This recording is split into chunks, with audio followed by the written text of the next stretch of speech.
วันนี้เราจะพาทุกคนมากินสมคือเก่าเนาะสบายดีเด้อพี่น้องทุกคนมากินสมวันนี้เอาคุณจับข้าวกล่องมาเลยก็ได้น้อยนะมาเริ่มพี่น้องกินสมกลางแดดมันเอาไม่ใช่มีเขาทั้งนี้นางยังเยอะอันนี้ก็ว่าอะไรเนี่ยม้วนเลยเลิกพี่น้องกินสม16 สดแซ่บน้ำส้มกับน้ำส้มกินสมกันนี่ไงน้ำส้มมาเลยมันมีมะขามมีมะม่วงน้ำเนาะเจ๊จะแก้วให้เด้อเจ้าอันนี้ก็หวานโพดอันนี้ก็สมโพดในกับบดีสักอย่าง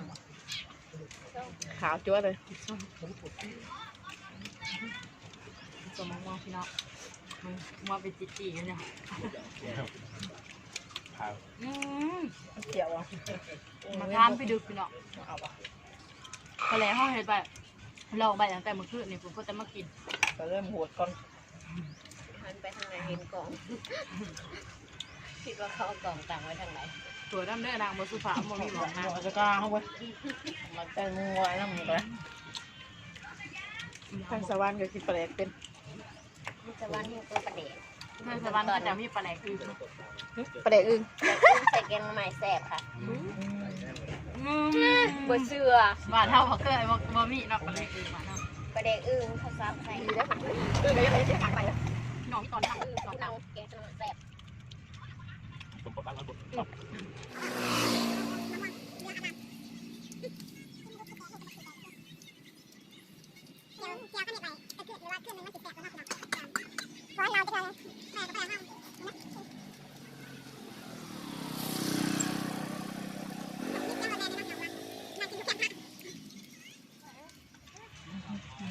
คุณร้อนอยู่ข้างบนนะ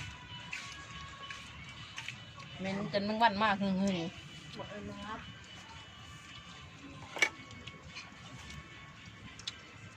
ประเด็กไม่วันบ่ตอมบ่พานนี่กระซิบเลยกระซิบประเด็ก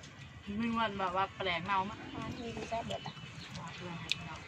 ไอ้ที่กูสั่งกีฬาไปซื้อมาว่าอะไรเนาะกูพูดแล้วกูจะกินหมกข้ามอะไรอันนี้ป้าสั่งบ่มองเลยป่าไปซื้อมาเมื่อกี้จะบ่เห็นบ่เขาไม่ใช่แนวเลยเป็นแต่คิดว่าหนูซื้อว่ะจะไม่ไปสั่งหนูเรียนอีกคนนี้มาเบิ่งว่าปิดเขากล่องน้ใช่ไหมอีกคนนี้นี่มาที่ำตอนเป็นแหลกพี่น้องสีไงบ้านมึงหนูนะเนี่ยเรื่องอำรามบอกต่อกินร้ายปวดเขาโอ้โหเดี๋ยวโอ้ยมียังกินเบิดเกิดมาเพื่อกินทำมาหากินไว้ทำมาหากินเนาะ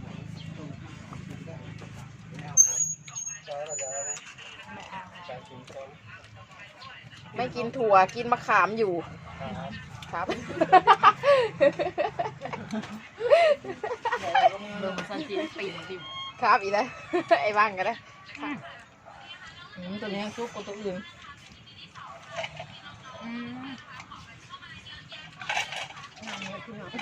เอาหมี่เต้าควบมานำเลย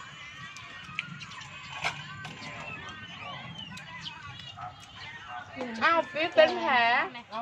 กินดูมันแข็งสิฟ้าไหนกินกันยังบ่ล่ะ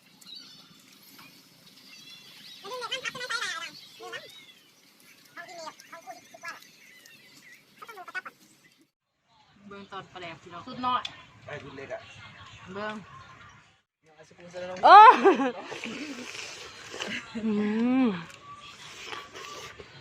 พี่น้อง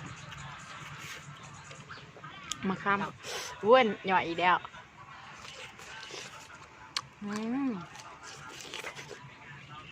บ้านนอกพี่น้อง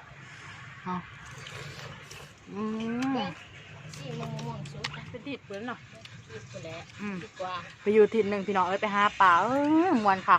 ไปบ้านข้าเจ้าคือบ้านเท่าอะไรบ้านข้าเจ้าธรรมศาสตร์ได้เนาะดีสบายเบิ้งสันตินางเป่า